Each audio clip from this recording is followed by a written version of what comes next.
Bueno, hola a todos, muchas gracias por acompañarnos. Espero muchas participaciones y muchas dudas de su lado. No sé si todos estén ya identificados con el concepto de manufactura aditiva o impresión 3D. Si es así, qué bien, y si no, qué bueno que estén aquí para que conozcan un poco más a fondo. Esta es la agenda del día de hoy. Primero les voy a platicar un poco sobre mí, una definición rápida de lo que es manufactura aditiva, mejoras cómo diseñamos y cómo fabricamos en 3D, casos de éxito en diferentes industrias y el siguiente nivel de la manufactura aditiva y los Smart Materials.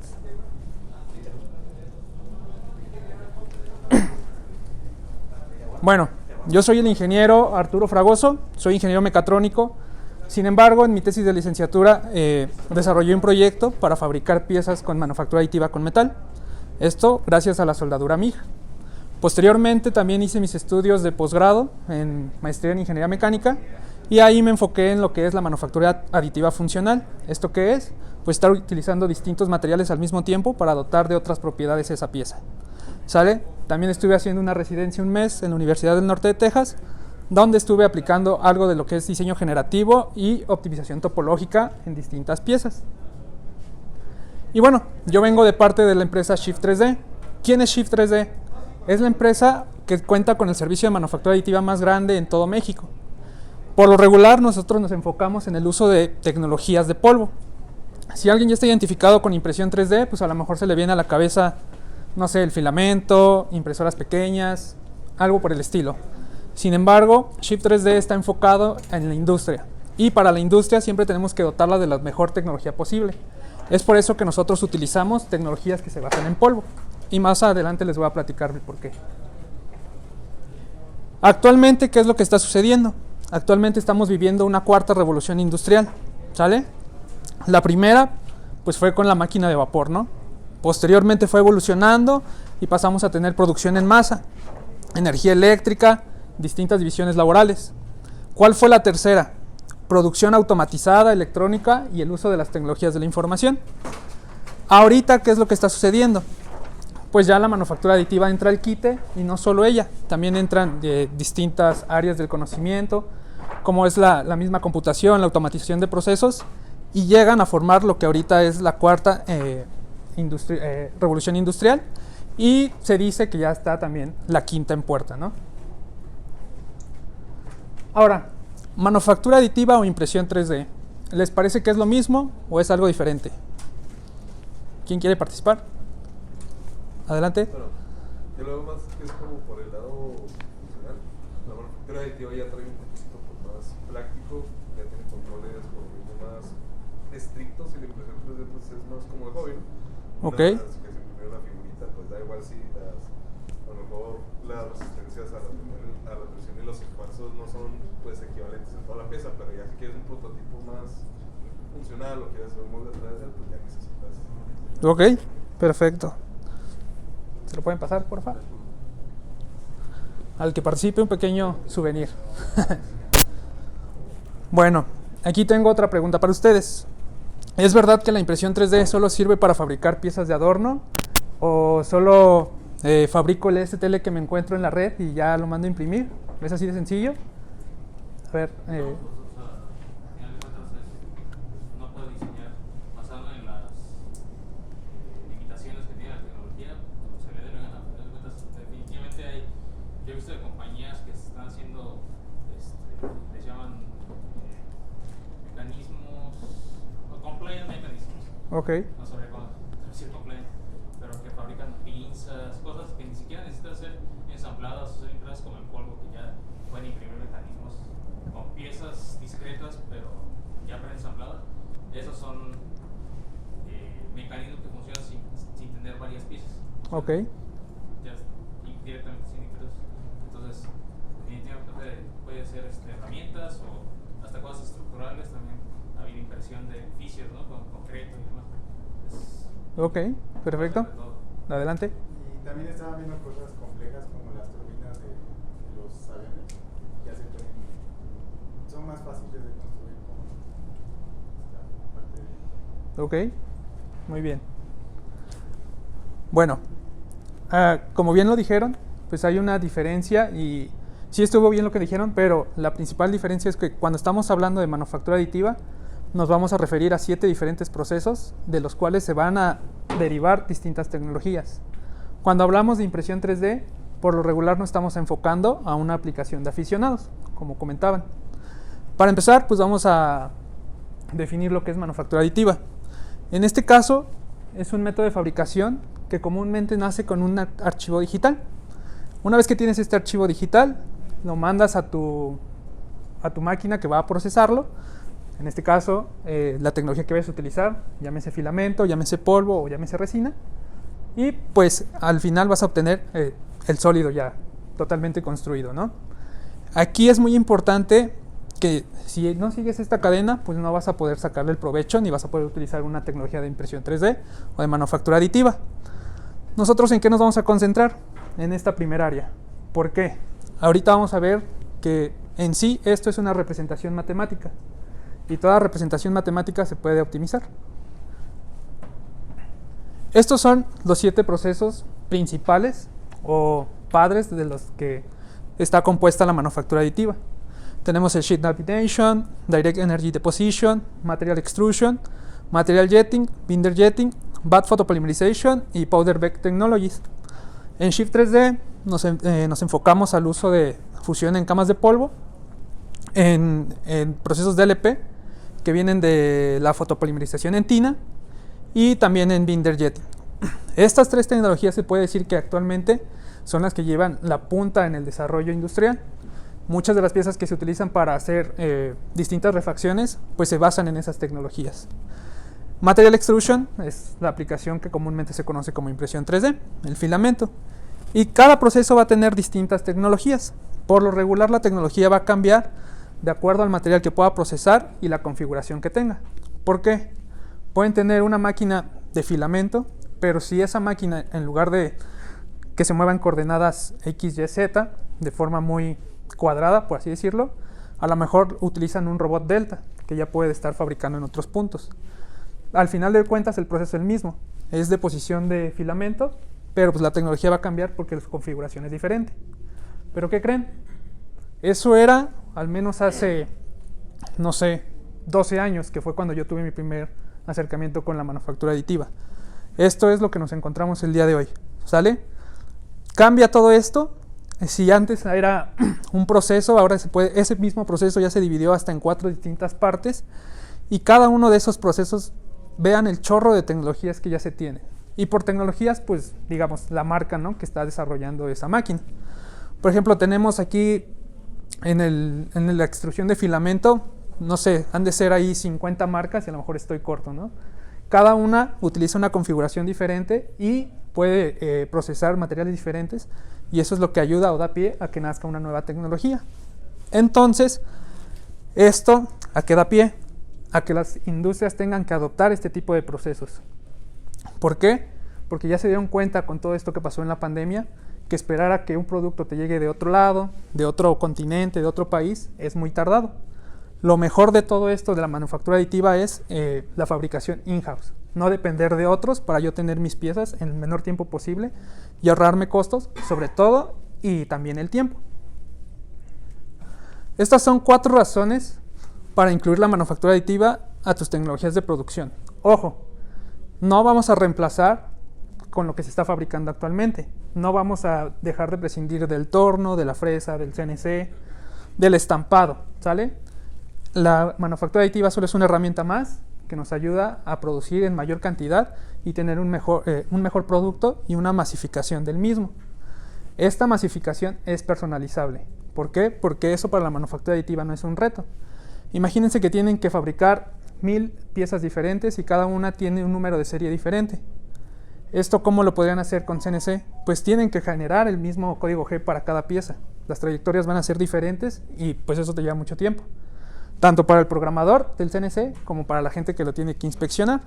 Entonces, en ese caso, cuando estamos trabajando con manufactura aditiva, el reto prácticamente solo es hacer la etiqueta y proyectarla. Ya nada más le damos ahí que quiero que sea una etiqueta bajo relieve, alto relieve, y ya. No nos va a generar un costo extra porque ya está considerado en la misma pieza, en el mismo volumen de fabricación, y a lo mejor puede que gastemos menos material o un poquito más, pero ya deja de ser considerable a comparación del CNC, que son más horas de máquina. Podemos agregar valor, ¿de qué forma? De que se complementan con otras tecnologías, como es la robótica. Se puede implementar para desarrollar garras en robots, en grippers. ¿Y esto por qué? Porque la manufactura aditiva se enfoca en aplicaciones para bajar peso. Ahorita vamos a ver algunos ejemplos. Producción de prototipos in-house, como se los comentaba, para no depender de otras personas. Diseños complejos. Esta a lo mejor es la más importante y una de las que nos va a dictar el por qué o no usar las tecnologías de manufactura aditiva. Por ejemplo, si ustedes quisieran maquinar esto, ¿cuánto tiempo creen que les tomaría? Obviamente no se puede hacer. Si a lo mejor quisieran hacer un molde de inyección, pues también va a ser muy difícil porque vas a tener muchos atrapes o amarres en el mismo molde. Entonces es algo que pues no se puede hacer, tendría que ser algo muy artístico, tendrían que hacerlo a mano, no sé, y pues es mucho tiempo. Esto actualmente pues es totalmente utilizable y ya llega a sustituir los tradicionales yesos, ¿no? que usaban cuando se fracturaban o había alguna fractura. Y pues también consolidación de partes. Vamos a observar que muchas veces dependemos de muchas piezas maquinadas, de muchos empaques, de tornillería, pero muchas veces con la manufactura aditiva podemos ahorrarnos todas esas piezas, todo ese tiempo de ensamble y consolidarlo todo en una sola pieza, lo cual nos da una gran ventaja tanto en tiempos de entrega como en funcionamiento de la pieza. Y esto da pie a revolucionar la manera en la que el mundo diseña y fabrica. Muchas veces los diseñadores teníamos la barrera de solo puedo fabricar para ese CNC o solo puedo fabricar para tal máquina, para tal torno. Entonces siempre nos veíamos como encajonados, no podíamos echar a volar la imaginación porque pues estábamos muy cerrados de acuerdo a las tecnologías que podía manejar la industria, ¿no? En ese momento. También muchas veces no sabíamos si el material que estábamos utilizando era el óptimo. ¿Por qué? Porque a pesar de que había muchas herramientas tecnológicas, pues no podías fabricar el diseño extraño que te daba la computadora, porque pues no podías. Simplemente el CNC no te daba, el número de ejes no era el necesario, necesitabas más. Entonces, en este caso, ¿qué es lo que sucede? ¿Recuerdan hace rato cuando les dije que el modelo 3D es una representación matemática? Toda representación matemática podemos buscar optimizarla. En este caso, para optimizarla, nos basamos en el estudio de elementos finitos. Estos elementos finitos nos van a dar una solución de acuerdo a los esfuerzos que se le vayan a colocar a estas piezas y encontrar la solución más óptima, tanto en volumen de pieza como en material utilizado. Vamos a ver este caso que tengo por aquí. Esta es una pieza que va a cargar un sensor que solo pesa 20 gramos y va en esta zona. Esta pieza es para un plotter de HP. Como ven, está demasiado sobrada, ¿no? Para cargar 20 gramos, pues no tiene caso estar desbastando un bloque que pesaba alrededor de medio kilo. ¿Qué fue lo que pasó o cuál fue la evolución que sufrió este bloque? Cuando llega la impresión 3D, pasamos a una construcción sencilla. Podemos ver que todavía son figuras muy cuadradas, muchas rectas, muchos ángulos rectos. Posteriormente, ¿qué sucede? Hacemos una impresión con diseño ligero. Gracias a las tecnologías de polvo, podemos tener estructura dentro de la misma pieza, lo cual el mismo polvo sirve como un soporte y este ya no lo tenemos que retirar al final de la fabricación. Pero no se queda ahí. Hasta este momento ya habíamos llegado a una pieza que pesaba 55 gramos. Bastante la diferencia, ¿no? Ya estamos optimizando el uso de la misma pieza. Pero cuando ya hacemos el uso de la topología optimizada, que es una de las estrategias para diseñar para impresión 3D, tenemos esta forma que hasta cierto punto se podría decir marciana. A lo mejor digan, no, esa pieza no va a resistir, ¿sí? Eso que mencionas es algo que, por ejemplo, en este caso el desarrollador identifica y lo va haciendo, o es algo que sale de manera natural. Mira. Por la función matemática que mencionas. Ok, mira, desde mi punto de vista, como buen diseñador mecánico, tú tienes que simular tu pieza y validar si es que esta va a funcionar.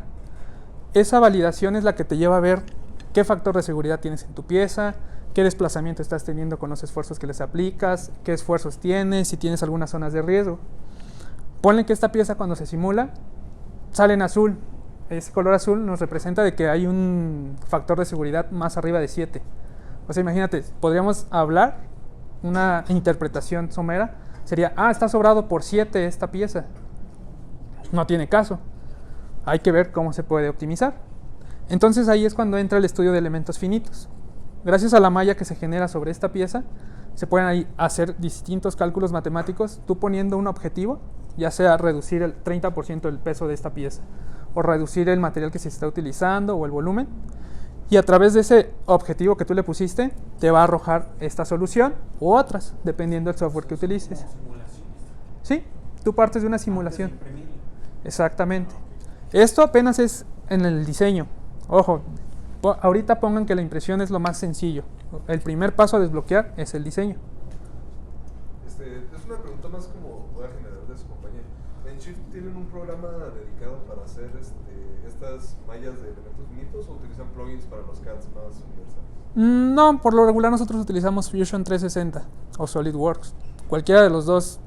Fusion es como más sencillo, más amigable, y es el que trae el solucionador más fácil. Porque si fuera SolidWorks necesitas comprar otro add para que pueda venir el complemento. En este caso, ¿por qué, bueno, decir que era un sensor de 20 gramos, ¿por qué hubo la necesidad de manufacturarlo en un metal? O sea, ¿por qué no pudo haber dado, por ejemplo, ya dando la estructura a ahora sí que a un polímero, no se pudo igual, bueno, mediante el elemento finito, calcular con el objetivo de que ese resistiera, pues ahora sí que las fuerzas que iban a estar cuando el sensor trabajara, o sea, dentro de la máquina? Ok, mira, ponle que el principio del plotter ya tiene más de 20 años. Estamos hablando de la impresión 2D en gran formato.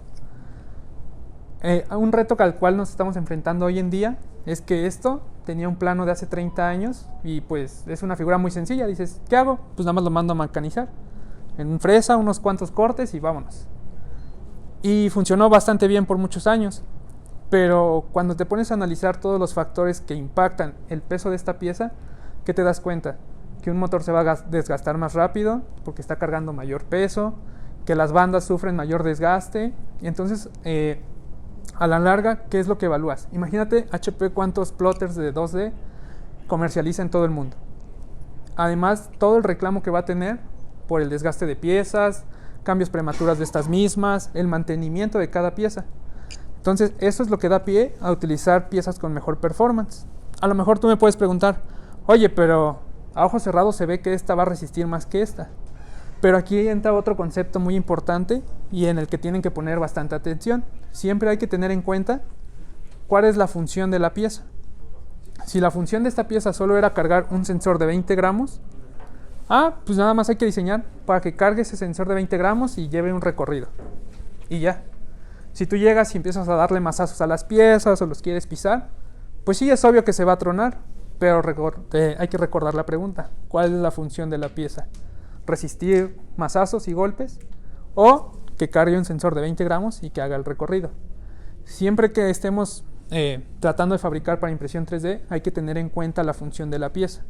Y no solo diseñar algo que se ha estado haciendo durante muchos años. Porque ¿qué caso tiene que impriman esto en impresión 3D?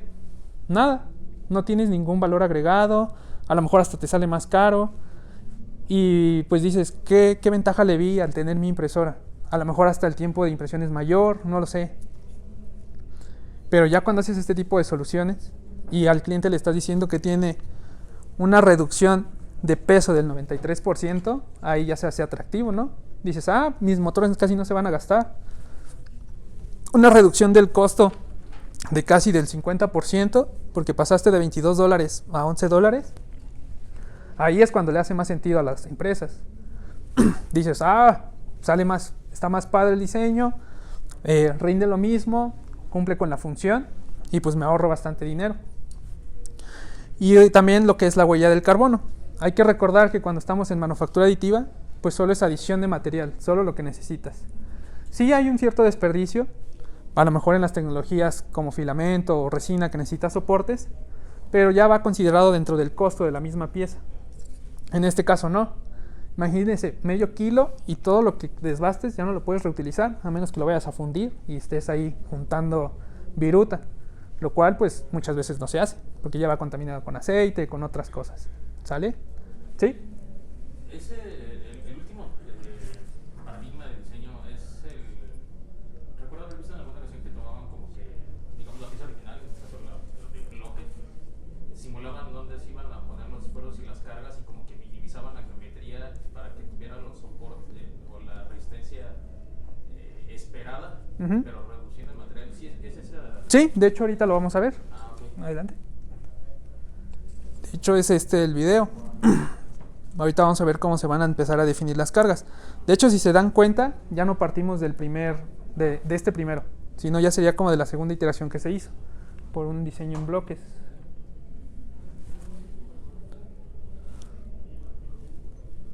Ahí está, genial. Entonces, pues primero tenemos nuestra pieza, ¿no? Empezamos a evaluar y vamos a hacer nuestra simulación. Pero como bien dicen, pues vamos a hacer un cambio o una optimización de forma. No estamos haciendo un estudio de esfuerzos estáticos ni dinámicos. Vamos a hacer un cambio de forma o una optimización o una topología optimizada. Ahí pues primero lo que tenemos que hacer es colocar el material que se va a utilizar. Muchas veces este tipo de piezas pues estaban sobradas, como vieron, aluminio. En la industria hay otros materiales como es el Nylamid, que es un plástico tan resistente como el acero. Tenemos otro que se llama Delrin y etcétera, ¿no? Hay un sinfín de materiales que se utilizan. En este caso, pues, optamos por en este caso, Nylon 12.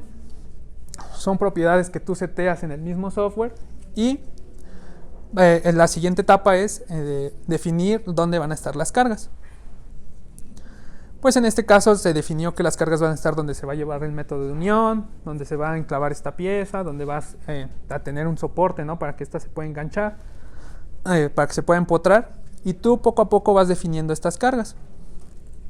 Puede que sea una o que sean más. A lo mejor puedes definir también que aquí el peso es sobre todo un factor interesante, lo defines. Que el contacto con el que se va a estar apretando la pieza, el método de unión, también es importante. Y pues en este caso que estamos utilizando Fusion, tú solo vas a estar ahí colocando las fuerzas y direccionándolas, ¿no? Es muy importante tener en cuenta las unidades con las que se va a trabajar, sean newton, sean kilogramos fuerza, libras fuerza. Eso ya depende de los planos, del diseñador o de la empresa para la cual estén diseñando. Ahora, aquí ¿qué vamos a hacer? Ahí lo que estamos haciendo es una geometría que vamos a respetar. No queremos que el estudio se vaya a interferir con ese hueco que había, ¿sale? Entonces, para que cuando hagamos el estudio de optimización de forma, no me afecte esos huecos o esos recovecos que quiero que me respete, vamos a aplicar una geometría que va a funcionar como guía. La hacemos más grande para que cuando esté corriendo el estudio, pues no vaya a interferir. ¿Por qué? Porque puede que a lo mejor ahí entren algunos tornillos, algunas sujeciones, y si me llega a tronar esa parte, pues ya no va a ser funcional. También entonces en ese caso hay que tener cuidado de cómo definimos todas este tipo de restricciones para realizar el estudio. En ese caso, pues es el hueco para el sensor. A lo mejor no tienen el slot en 3D como se necesita, pero pues te basas en un paralelepípedo. Y de ahí pues le vas dando una mayor dimensión a este para tenerlo en cuenta durante el estudio.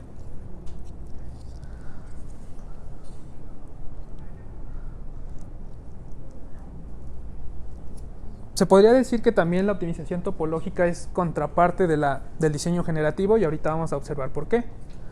Uno nace, en este caso, con una geometría ya prehecha o que ya tienes, y muchas veces el diseño generativo nace o necesitas dos uniones, pero no tienes ese cuerpo. Entonces, uno parte de algo que ya está hecho y el otro sale de la nada. Pero entonces ahorita vamos a ver en qué se diferencia uno del otro.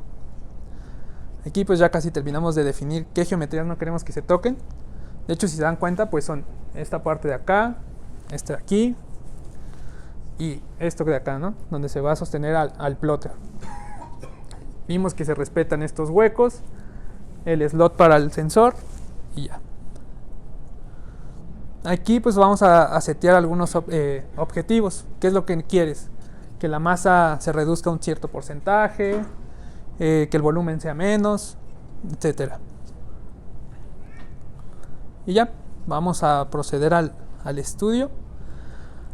algo muy importante a tener en cuenta y que muchas veces no consideramos es el tamaño de la malla. Hay veces que nuestras geometrías son sencillas, se puede utilizar un tamaño de malla estándar, pero hay veces que necesitamos definir una malla muy chiquita y es cuando necesitamos altos recursos de computadora, porque hay simulaciones que podemos dejar corriendo incluso semanas para que se resuelva los objetivos que estamos dando. En este caso pues ya tenemos la primera iteración, ¿no? Como vemos, dejándolo así, de acuerdo a software funcionaría, pero pues también es una pieza, la ves y dices, bueno, no hay que exagerar, ¿no? Hay que ponerle a lo mejor un poquito más de material para que guarda mayor estructura, no sé, evitar cualquier tipo de problema. Entonces ya una vez que tienes todo esto definido, tú también puedes decir y pensar, bueno, todo eso que está en azul creo que se puede quitar, me da la libertad de quitarlo y desde ahí tú mismo jugar con la solución que te dé el software o de ahí partir a una propia. No siempre te tienes que quedar con la solución que te da el software, pero sí te da una buena guía para ver qué cuerpo mantener y qué espesores de seguir dejando ahí en la pieza. ¿La siguiente? ¿Otra? Ahí está. Ok. Aquí tenemos un ejemplo ahora de diseño específico. Imagínense cómo podrían fabricar esto antes. Pues son muchas piezas maquinadas, muchos métodos de unión y pues bueno, lograr que a lo mejor este es un gripper único, no lo vas a volver a fabricar en tu vida, nada más vas a fabricar uno. Pues las personas que lo fabrican te van a decir, no me salen los costos para uno, y si me salen va a ser muy alto. Entonces cuando las empresas empiezan a buscar alternativas, ver qué pueden hacer, y pues la impresión 3D llega aquí a mover a un lado a todas esas personas que dicen que no se puede y a brindar una solución. En este caso, las tecnologías de polvo nos ayudan a tener piezas isotrópicas. ¿Eso qué quiere decir? Piezas que tienen la misma resistencia mecánica en los tres ejes, de X, Y, Z, y también piezas que son totalmente herméticas. Entonces ya podemos hacer manejo de fluidos tanto gaseosos como líquidos a través de estas mismas piezas. Aquí podemos ver cómo ya está trabajando el gripper. Como ven, las cajas no siempre llevan la misma distancia. Entonces, gracias al mecanismo que se hace, se pueden abrir o cerrar más, dependiendo a dónde detecte que está la caja. Y pues nada más lo único que hacemos es conectar las ventosas y algunas mangueras de aire para que pueda hacer la función.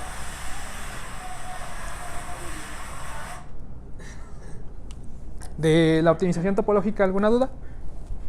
¿No? Ahora vamos a pasar a lo que sería... sí. Bueno, en el diseño de ese rato, ¿no? Sobre la parte, ¿no? ¿Cómo es la detección de la distancia de las cajas? Ok. Bueno, como tal en ese caso de estudio no viene descrito todo el sistema, pero por lo regular esa separación entre cajas es por los por los sensores ópticos que luego llegan a tener las bandas, ¿no? Entonces, o incluso, ¿cómo se llama? Reconocimiento de imágenes. Imagínate que tienes una cámara arriba, sacas una foto instantánea y dices, aquí está más separadito. Y ya le dices al motor, abre más o cierra más. Okay. Y ya. Podría ser un sistema así de lazo cerrado en el que siempre se está retroalimentando cuál es la distancia que hay entre caja y caja. Bueno, ahora lo que es el diseño generativo.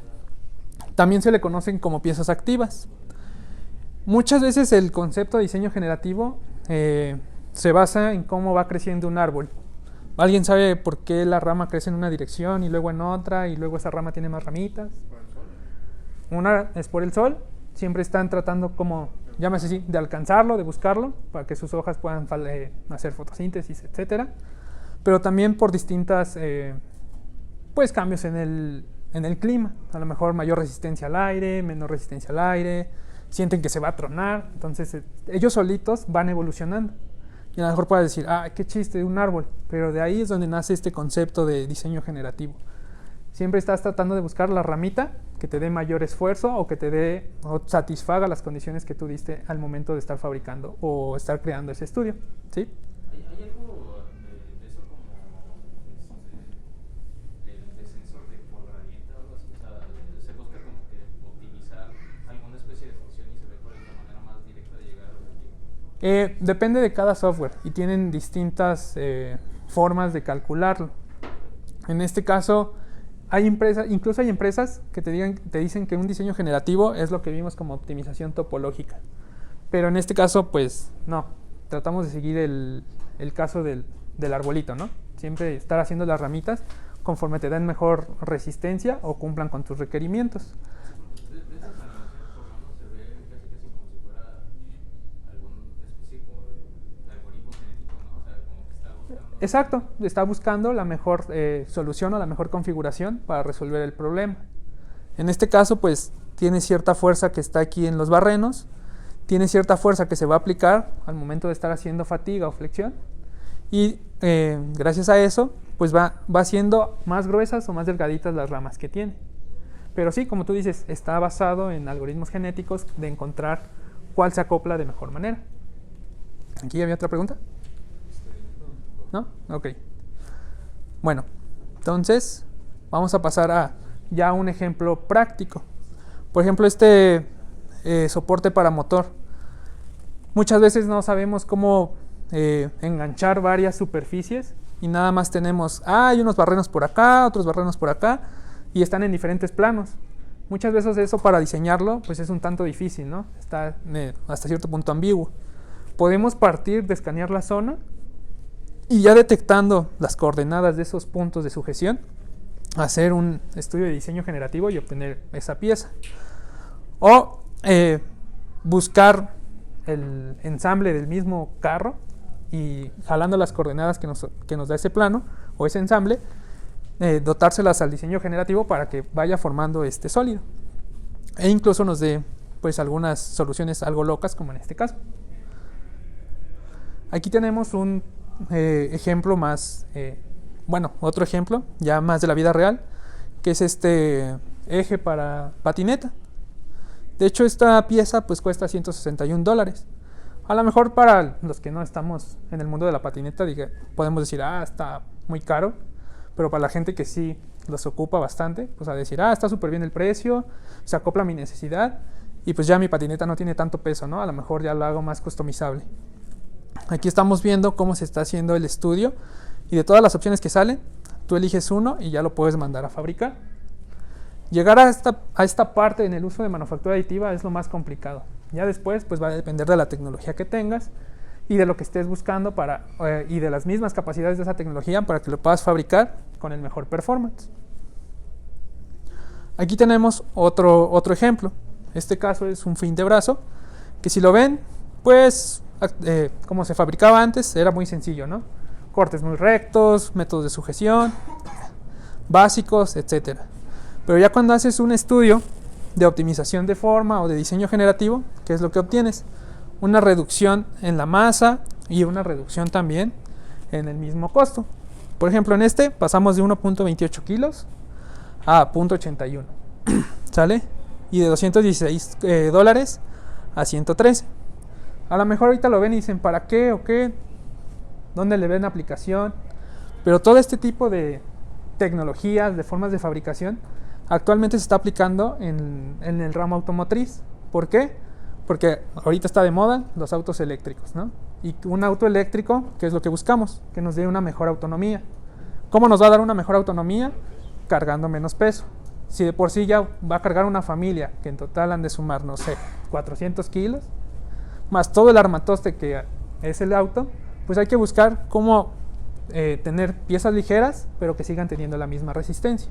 Entonces, en todo este tipo de aplicaciones va a estar involucrado lo que es la optimización topológica o el diseño generativo. Ahora, ¿qué otra cosa está en este mundo del diseño para Additive Manufacturing? Tenemos lo que son las estructuras reticuladas o comúnmente conocidas como látices. ¿Y esto en qué nos ayuda o cómo es que se forman o en qué o cómo las podemos aplicar? Muchas veces cuando tenemos un bloque sólido, pues a lo mejor este bloquecito no es de mucha ayuda, pero si estuviera totalmente sólido podrías sostener sin problemas a un elefante. Pero si su función fuera solo sostener 100, 200 kilos, pues dirías también, está totalmente sobrado, ¿no? ¿Para qué lo hago? En este caso, pues yo peso casi 100 kilos y si me paro y me subo y brinco en él, pues no se rompe. ¿Por qué? Porque ya está optimizado para eso. Esa es su función. Ahora, cuando tenemos piezas que queremos tener un menor peso, pero seguir respetando esa dureza o esa resistencia mecánica, podemos hacer uso de estas estructuras. Si se dan cuenta, es como si fueran bracitos muy chiquitos, que son celdas, y dependiendo del grosor que vayan a tener esta celda, nos van a dar cierta resistencia mecánica. Entre más gruesas, pues es obviamente que van a tener una mayor densidad, como si tuvieran una pieza totalmente sólida. Entre más delgadas, puede que se vuelvan flexibles, o incluso hasta puedan dar una función de flexión, ¿no? Aunque sea un material rígido, pues podemos flexionarlo sin ningún problema. ¿Esto dónde se utiliza? Pues actualmente ya se utiliza en el calzado. Y dependiendo del tipo de huella o de la presión que sufra tu pie, puedes customizar las mismas suelas de tus zapatos. Aquí tenemos algunos ejemplos de estructuras reticuladas o látices. Por ejemplo, ahí pues pueden ver cómo se va repartiendo el esfuerzo y se va cerrando cada huequito que tiene, simulando o mejorando el comportamiento del material. También este tipo de aplicaciones se está usando para el diseño de asientos automotrices, mejorar la ergonomía de los asientos de bicicleta, etc. ¿Sale? ¿Y por qué es de gran ayuda? Porque con el mismo material puedes tener distintas durezas en la misma estructura de la pieza. Por ejemplo, si tuvieras esta pieza que está totalmente sólida y en la mitad haces un látiz que está totalmente grueso, pues vas a tener bastante resistencia, ¿no? Pero si en la otra mitad ocupas un látiz muy delgado, puede que hasta esta se pueda flexionar como si fuera un resorte, ¿sale? Entonces siempre hay que tener en cuenta la aplicación para la cual va a ser diseñada esta pieza. Aquí tenemos otra estructura modificada. En este caso pues es para un gripper. ¿Y qué es lo que se buscó? Que fuera más ligero, ¿no? Aquí pueden ver que hasta el diseño ya se ve más orgánico, lo cual pues da hasta otra vista, ¿no? a la misma pieza que se está fabricando. Pongamos atención en este. Es una cerradura que ya con la misma estructura podemos hacer esa acción de cierre y apertura sin ningún problema. Y ya no estamos dependiendo de un picaporte, de una manija, de resortes, de pistones que estén ahí actuando. Ok. Y pues estamos manteniendo el mismo material, entonces ya no dependemos de un ensamble total, ya nada más dependemos de la fabricación de una sola pieza. Esto era lo que les mencionaba. Dependiendo y algo que se hace en algunos centros comerciales, te escanean la huella, dicen, tú tienes puntos de presión en tal parte, en tal parte, en tal parte. ¿Y cuál es el resultado? Ese tipo de suelas o plantillas que hacen que tu caminar pues sea más placentero, ¿no? Ya no estás acostumbrado al mismo zapato que tienen todos los demás. Ya lo estás customizando de acuerdo a tus necesidades. Y pues aquí tenemos algunas fotos de algunas aplicaciones que hay actualmente en el mercado. Como les comentaba, pues los asientos para auto, se ve la ergonomía que tienen, cómo se pueden fabricar con otros materiales, mayor suavidad o mayor rigidez. Piezas de prototipo, que estas pues siempre van a ser utilizadas y siempre va a estar presente la manufactura aditiva en la fabricación de estas. Y algunas piezas mecánicas, ¿no? Como son engranes. En el sector aeronáutico, pues tenemos los álabes de turbina, que antes para poderse fabricar era algo muy artesanal. Para sacar el molde de esa pieza, por lo regular las tallaban en madera y ya de ahí pasaban a un molde de fundición, se hacía la fundición y tenían las distintas piezas que formaban el álabe. También dentro de las alas de los aviones pues se buscan estructuras ligeras. Entonces aquí el uso de manufactura aditiva nos ayuda a encontrar cuál es la mejor configuración para que nos dé pues el mejor performance, la misma ala del avión. En el sector médico también es muy utilizado. Por ejemplo, lo que son prótesis invasivas y no invasivas, los modelos dentales, modelos preoperatorios y bueno, prótesis que van por fuera. Como les comentaba, pues esto es lo que ya se va a empezar a utilizar o que ya muchos han utilizado y ya no tienes que estar cargando tu yeso, ¿no? En este caso también tenemos una férula para dedo y a lo mejor pues este no sería el mejor caso, pero también podemos hacer modelos un tanto parecidos, ¿no? al esqueleto humano. piezas que ya están totalmente autoensambladas y que no necesitas estar ahí perdiendo tiempo en ensamblarlas. También el caso de los modelos preoperatorios pues es muy bueno, porque aunque el doctor que te fuera a operar fuera así muy bueno, pues qué mejor que tener una impresión 3D de lo que se va a enfrentar allá adentro, ¿no? A lo mejor las radiografías o las tomografías decían, sí, aquí va a estar, y chin corta, y era que, ya le cortó una arteria y se murió el paciente. En este caso, ¿no? Aquí pues ya nos da una mayor seguridad de lo que va a pasar, y esto nos ayuda pues a capacitar de mejor manera a los doctores del futuro. También en el área de la robótica buscamos lo mismo que en otras áreas. Tener menor peso para que el robot tenga un mejor desempeño. Y aquí pues por ejemplo en las juntas donde están esos motores es muy importante la dinámica que van a tener hasta la punta de los dedos. ¿Por qué? Si los dedos fueran totalmente de metal, imagínense cómo van a estar controlando la dinámica de ese robot o de cada brazo de este robot. Es muy difícil y a lo mejor sí lo puedan hacer, pero las baterías que van a tener, ya que es un robot móvil, pues se van a acabar de volada. Entonces no van a terminar de hacer el recorrido o la tarea que se les haya designado.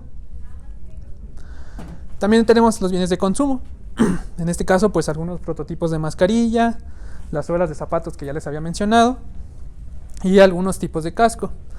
Este casco está muy padre porque también es para el área médica. Cuando los bebés tienen alguna deformidad en el cráneo, se utilizan para tratar de mantener la mejor forma. Y pues un bebé crece muy rápido. Entonces cada mes tienen que estar cambiando estos cascos. No solo la manufactura aditiva llegó para la fabricación de esos cascos. Por las capacidades que tiene, podemos hacer ese tipo de estructuras que están como con hoyitos, las hacen ligeras. Y si de por sí un bebé pues no puede sostener su cabeza, imagínense con un casco que fuera totalmente sólido, ¿no? Totalmente se le iría de lado. Y no es el fin de utilizar este tipo de cosas, sino nada más de mantener la estructura y que se vaya desarrollando de una buena forma. Esto, aunque piensen que dicen, pues yo no conozco un caso, o a lo mejor es para un bebé que no conozco, pero también, pues imaginen esa persona que tiene un cráneo deformado, ¿cómo va a ser su calidad de vida en 12 años, en 15 años que está en la escuela? Aunque digamos que no, pues el bullying es muy presente y esa persona va a tender a tener problemas con la sociedad, cómo se relaciona con los demás, va a ser una persona apática. ¿Qué mejor que pues darle una manita, ¿no? Tratando de mejorar su calidad de vida desde que son unos bebés. Y bueno, también tenemos ejemplos de líneas de producción. Todos los sensores que están aquí muchas veces necesitan tener una posición determinada. Y me ha tocado ir a líneas de producción que literal hasta tienen sensores que están agarrados con cartones, láminas dobladas. Y dices, oye, pues si eres una empresa tan grande, ¿por qué utilizas esas cosas? Está bien, pero ya tenemos que acostumbrarnos a no hacer mexicanadas, ¿no? Como comúnmente se dice, sino hacer bien las cosas desde un inicio, ¿sí? De hecho, ahorita iba a hacer mi pregunta, pero ya en su momento acá. Yo personalmente estoy trabajando en una empresa de Diecast y una de las cosas que siempre me ha llamado mucho la atención es que los moldes son brutalmente gigantes, ¿no? Pesan un montón. Sí. Entonces, ahorita, ¿cómo estarán los límites de la impresión y de la manufactura aditiva como para poder hacer un reemplazo, ya sea así al portamoldes o a las cavidades de... Sí, me imagino que sí. Sí. O sea, ya se pueden crear piezas que resistan esas cantidades inmensas de tonelaje o todavía no estamos... Sí y no, depende de la máquina que vayas a utilizar, porque ves que hay inyectoras de distintos toneladas. Por ejemplo, actualmente para la industria del metal, una pieza que se busca fabricar es de este tamaño. A lo mejor ahorita digan, es bien pequeña, no se puede hacer nada. Pero de aquí vamos a partir a otro tipo de tecnologías que puedan fabricar piezas más grandes. ¿Por qué este tipo de piezas son rentables para la manufactura aditiva de metal? Porque el proceso con el que se fabricó fue con polvo. Este polvo se aglutina y posteriormente se sinteriza. Pero si tuvieras una pieza más grande, ¿qué va a pasar? Puede que se empiece a desmoronar por la misma densidad de la pieza que está aglutinándose. Cuando ustedes aglutinan ese polvo es como si hicieran un castillo de arena. Van a la playa, lo meten y mojan la arena, ¿no? Para que guarde la forma. Así mismo va a suceder con este tipo de piezas. Pero si es muy grande, la densidad va a hacer que se vaya desmoronando. Entonces, esos son los grandes problemas que hay para fabricar piezas grandes. En el caso del del metal. Hay otras tecnologías que sí lo pueden hacer, como es los brazos robóticos que tienen una toma de polvo y un rayo de electrones, pero por lo regular esos se utilizan para reparar piezas, no para fabricar piezas desde un inicio, porque es muy costoso, porque la plataforma donde se está construyendo la pieza va a tener mucho calentamiento y esto pues una deformación y se traduce a una deformidad en la pieza. Por eso muchas veces se utiliza solo para hacer reparaciones. También tenemos la fundición de polvo metálico por medio de un láser. Por lo regular es de electrones. Pero pues también caemos en el mismo caso, son piezas pequeñas. A lo mejor lo más grande que puedas fabricar son 20 centímetros por 20 por 20. Ahí hay área de oportunidad. Lo que sí hemos visto es que para los insertos que llevan estos moldes para el área de inyección, pues sí se puede hacer, es rentable hacerlos. O si el molde que quieres hacer es para una pieza pequeña, también se puede hacer, solo que hay que escoger el material que más se acople. En nuestro caso, por lo regular, hay resinas que soportan hasta 300 grados Celsius, y si estás trabajando en inyección de plástico, pues ahí sí te puede funcionar. En el caso del metal, si tú tuvieras piezas pequeñas, muchas veces puedes optar por la manufactura aditiva, ya sea con tecnologías de binder jetting, que son las que vienen a suplir lo que es el MIM y lo que es el die cast, pero pues de piezas pequeñas. Ya si son piezas más grandes, ahí sí todavía está en desarrollo. Todavía no te podría decir, sí se puede con tal y con tal y con tal, pero se va a poder. Ahorita pues todavía sigue en investigación. Ahorita de las aleaciones de metal que se pueden hacer como polvo, ¿cuál es el límite ahorita? O sea, ¿en qué punto es donde ya no puedes utilizar polvo? Ok. Para generar Mira, hay que mencionar que el catálogo de materiales pues hasta cierto punto es limitado. Por lo regular nosotros trabajamos con aceros inoxidables como el 316, el 174, una aleación de aluminio, magnesio, silicio, me parece, cobre. Son materiales que son hasta cierto punto estables. A lo mejor si tú necesitas una aleación o un metal que sea más duro, ahí todavía no se va a poder. Con lo que nosotros te podemos ayudar, o con lo que ahorita la manufactura aditiva se está enfocando, es en utilizar esos aceros comunes y corrientes y darles tratamientos térmicos buscando maximizar sus capacidades. Pero si necesitas a lo mejor una aleación ya muy en específico, todavía estaría en proceso. Hay máquinas que están enfocadas a procesar ese tipo de requerimientos, en las cuales por lo regular son de láser. Tú llegas y pones el material, ¿no? A tal temperatura se funde, tiene va a tener una tal dureza, etc. Y puede que te ayude, pero no promete poder fundir todos, porque estamos hablando que también tienen distintas temperaturas de fusión cada metal. Entonces sería muy difícil tratar de customizar todos esos y meterlos ahí en la misma máquina.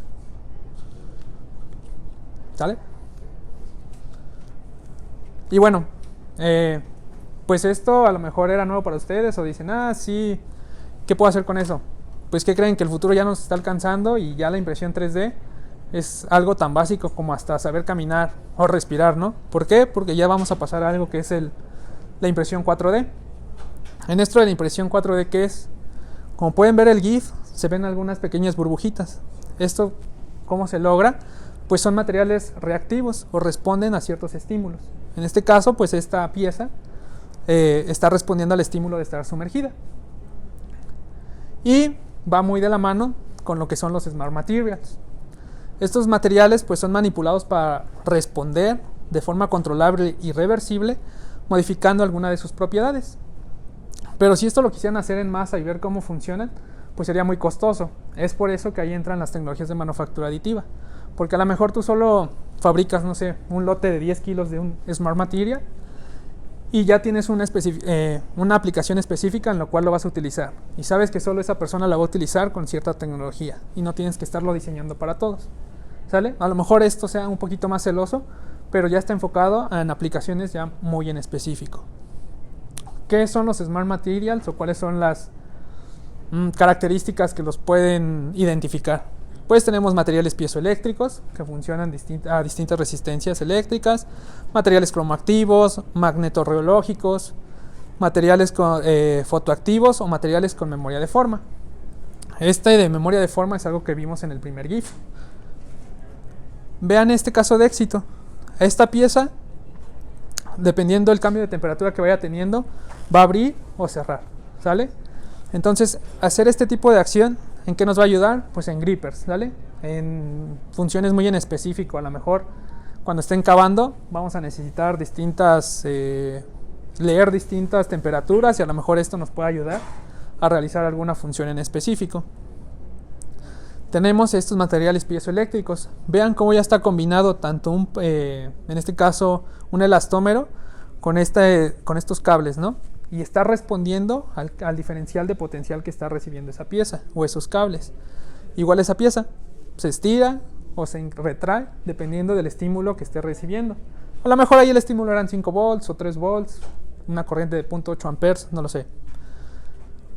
Y en este caso también, dependiendo de la temperatura, pues la pieza va a crecer o se va a hacer más chica. Aquí, ¿cuál es el estímulo? ¿Quién me puede contestar eso? Vacío. Aire. Sí, el vacío, el aire, es algo que es el estímulo, y así es como está reaccionando la pieza. En este caso, ¿esto para qué los podemos utilizar? Pues hay algo que se conoce como el soft tooling o grippers suaves, para cuidarnos de las piezas de uso final, las puertas de un carro. Imagínense si utilizan un material rígido como estos, pues las vas a tallar, pues trabajo doble, ¿no? Entonces ahí es donde se ocupan este tipo de aplicaciones suaves. Y pues ya, eso es todo, justo a tiempo.